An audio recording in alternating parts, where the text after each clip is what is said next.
अब हमने यहाँ पे एग्ज़ाम के दृष्टिकोण से पूरे के पूरे इम्पोर्टेंट क्वेश्चन लिए हैं जो बीकॉम फर्स्ट ईयर के हैं। उसमें सारी एकांकियाँ आएगी, चंपक आएगा, पश्चाताप आएगा, 10,000 आएगा और तौलिए आएगा।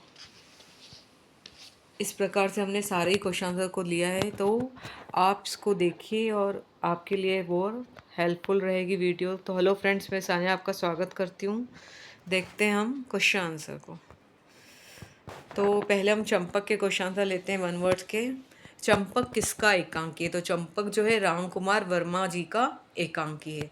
चंपक में किसके प्रति दया दिखाने का संदेश दिया गया है? तो दीन दुखी मानव ही नहीं, प्राणी मात्र के प्रति दया दिखाने का संदेश दिया गया है। दीन दुखी मानव ही नहीं मतलब कि जितने भी दीन दुखी हैं, जितने भी दीन दुखी मानव ही नहीं, सभी प्राणी मात्र, जितने भी प्राणी मात्र हैं उनके प्रति दया दिखाने का संदेश दिया गया है।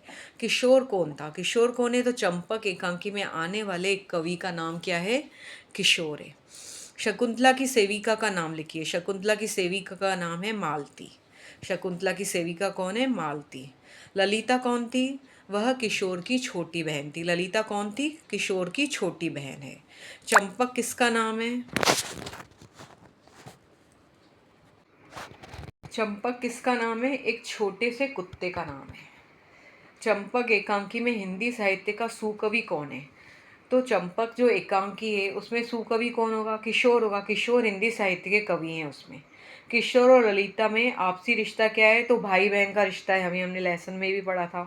किशोर की कविताएं किस पत्रिका में निकलती है? तो रसाल, रसाल वन पत्रिका में निकला करती है। ये क्वेश्चन इंपॉर्टेंट है कि किशोर की कविताएं किस पत्रिका में निकला करती है? तो रसाल वन पत्रिका में निकला करती हैं।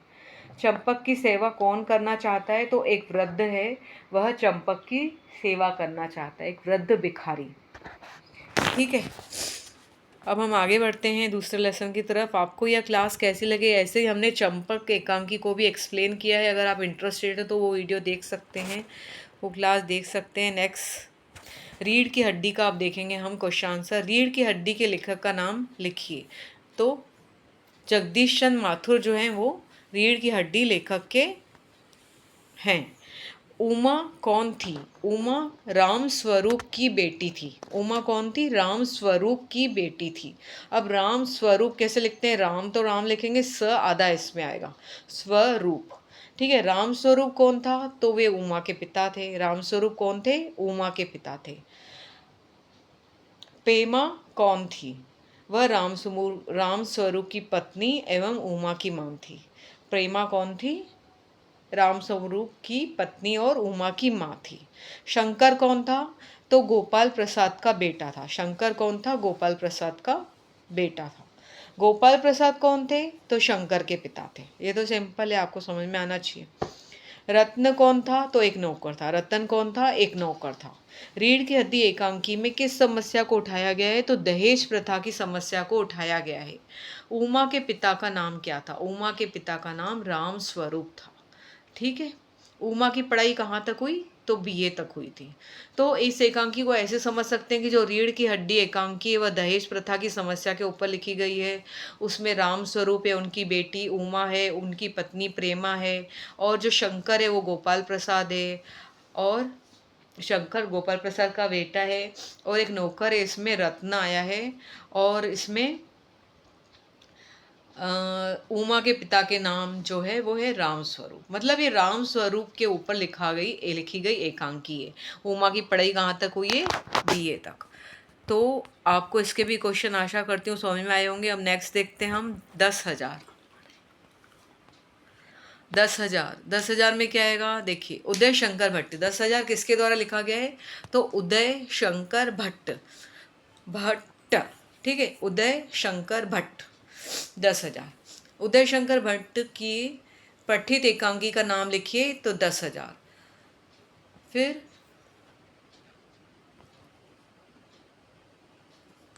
विशाखाराम कौन थे? विशाखाराम कौन थे? तो 10,000 एकांकी का नायक था जो सीमा प्रांत का एक सेठ था। कौन था? विशाखाराम 10,000 एकांकी का नायक है, मतलब ये हीरो है इसका, जो सीमा प्रांत का एक सेठ था। 10,000 एकांकी में आने वाले एक कंजूस का नाम लिखिए। कौन आया था एक कंजूस? तो ये विशाखाराम ही एक कंजूस है। सुंदरलाल, सुंदरलाल कौन था? तो विशाखाराम का बेटा था।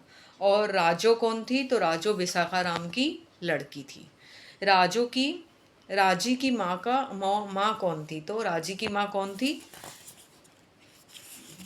तो वह विशाखाराम की पत्नी होगी, ये तो नेचुरली है। इसके बाद देखते हैं हम, किस एकांकी में एक कंजूस की कृपणता का चित्र प्रस्तुत किया गया है? मोस्ट इंपॉर्टेंट क्वेश्चन है, किस एकांकी में एक कंजूस की कृपणता का चित्र प्रस्तुत किया गया है? तो विशाखाराम। क्या है? विशाखाराम का लेसन था। कौन सा लेसन था? 10,000 एकांकी में। इसका आंसर क्या होगा? 10,000 एकांकी में कंजूस की कृपणता का चित्र, मतलब कंजूस की कृपणता, कंजूस के बारे में बताया गया है आपको। 10,000 एकांकी का प्रमुख पात्र कौन है? तो विशाखाराम ही आएगा। 10,000 एकांकी में किसका अपहरण हुआ था? तो विशाखाराम के बेटे सुंदरलाल का अपहरण हुआ था। ठीक है।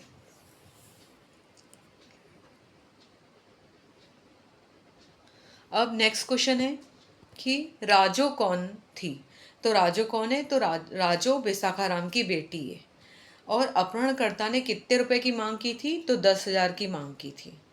राजो की माँ मुनीम से क्या कहती है? मेरा गहना बेच दो और मेरे बेटे को बचा लो।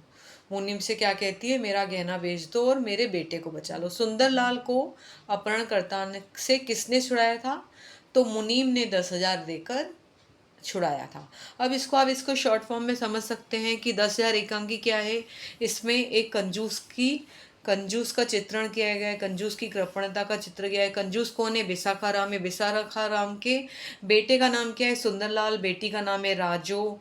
और इसमें कौन राजो की माँ मुनीम से क्या कहती है कि मेरा गहना बेच दो और मेरे बेटे को छुड़ा लो, और मुनीम को छुड़ाता है उसको 10,000 दे के। ठीक है, अब आगे देखते हैं।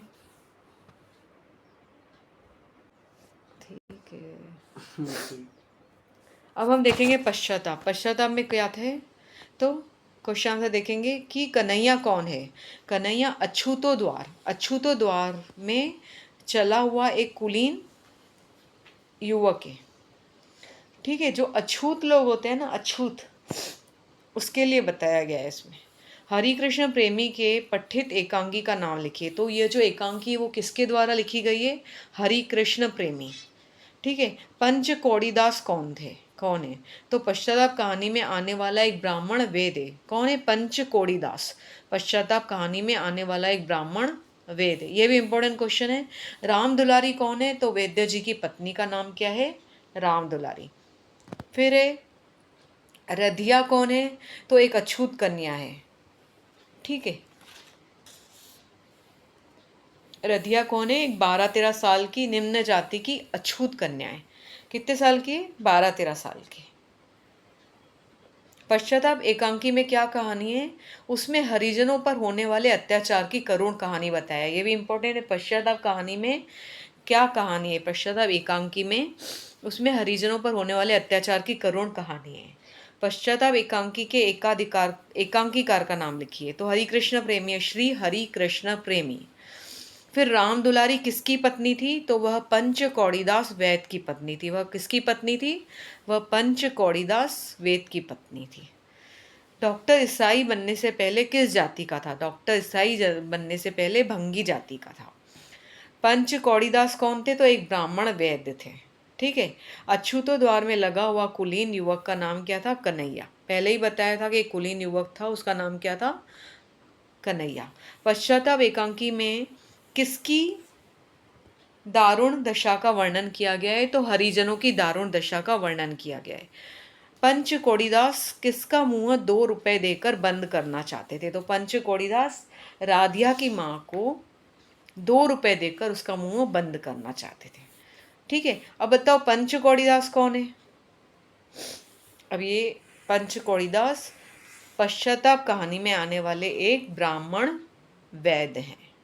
ठीक है, तो अगर आप इस क्लास को 2 बार देखेंगे तो मैं समझती हूँ आपको क्वेश्चन सारे लर्न हो जाएंगे। नेक्स्ट देखते हैं हम। अब लास्ट लेसन है ये तौलिए। तौलिए क्या होगा कि उपेंद्र नाथ अश्क जी के पठित एकांकी का नाम लिखिए तो तौलिए। अब तौलिए किसके द्वारा लिखा गया है? उपेंद्र नाथ अश्क के द्वारा। बसंत कौन था? तो तौलिए एकांकी में आने वाले एक फर्म का मैनेजर था। तौलिए एकांकी में आने वाले एक फर्म का मैनेजर। तौलिया उपेंद्र नाथ अश्क। ठीक है। फिर बसंत जी की पत्नी का नाम क्या था? बसंत जी की पत्नी कौन है? मधु। मंगल कौन है? मंगल कौन है? बसंत के घर की नौकरानी है। मंगल कौन है? बसंत के घर की नौकरानी है। ठीक है ना। बसंत किस में आया है? तौलिए नाटक में आया है, सॉरी एकांकी में आया। एकांकी और नाटक सिमिलर रहते हैं। मधु के पति का नाम लिखिए। मधु के पति का नाम है बसंत। बसंत और मधु के बीच में क्या संबंध है? तो पति पत्नी का संबंध है। तौलिया एकांकी किसने लिखा है? उपेंद्र नाथ अश्क ने लिखा है। अश्क का अर्थ बताइए। तो अश्क का अर्थ होता है आंसू। तौलिया एकांकी का आश्रय क्या है? आधुनिक शिष्टाचार की कृत्रिमता को दर्शाना है। आधुनिक शिष्टाचार, आधुनिक शिष्टाचार मतलब आजकल हम शिष्टाचार व्यवहार कैसे करते हैं लोगों के साथ, अभी का व्यवहार क्या है लोगों के साथ, हम कैसा व्यवहार करते हैं। बसंत का मासिक वेतन कितना था? तो 250 रुपया। बसंत का मासिक वेतन कितना था? 250 रुपया। मधु की सहेलियों का नाम क्या था? तो सूरो और चिंती। सूरो और चिंती। उपेंद्रनाथ अशोक पहले किस भाषा में लिखते थे? तो उर्दू भाषा में लिखते थे। अब हम इसको शॉर्ट में देखेंगे। कैसे देखेंगे? इसकी लर्निंग ट्रिक क्या हो सकती है कि जो तौलिया है वो क्या है? तो हम बोलेंगे कि उपेंद्रनाथ अश्क तौलिए पहन के घूमते थे। और बसंत की पत्नी का नाम क्या था? इसमें बसंत कौन है? तो बसंत जो है वो तौलिए पहन के घूम रहा है। उपेंद्रनाथ अश्क ने उसको चिल्लाया कि मधु आपको चिल्ला देगी। तो मधु कौन है? बसंत की पत्नी है। ऐसे ही करके हम इसको लर्न कर सकते हैं। अश्क का अर्थ क्या होता है? आंसू होता है। तो इसमें इंपॉर्टेंट क्वेश्चन है, अश्क का अर्थ क्या होता है? आंसू। तौलिया एकांकी का आश्रय क्या है? ये भी इंपॉर्टेंट है। आधुनिक शिष्टाचार की कृत्रिमता को दर्शाना है। और उपेंद्र अश्क किस भाषा में लिखते थे? तो उर्दू भाषा में लिखते थे, थर्ड। और बसंत कौन था? Fourth important question. तौलिया एकांकी में आने वाले एक फर्म का मैनेजर है। ठीक है। तो आपको ये क्लास कैसी लगी? Please share, comment and subscribe. Thank you very much.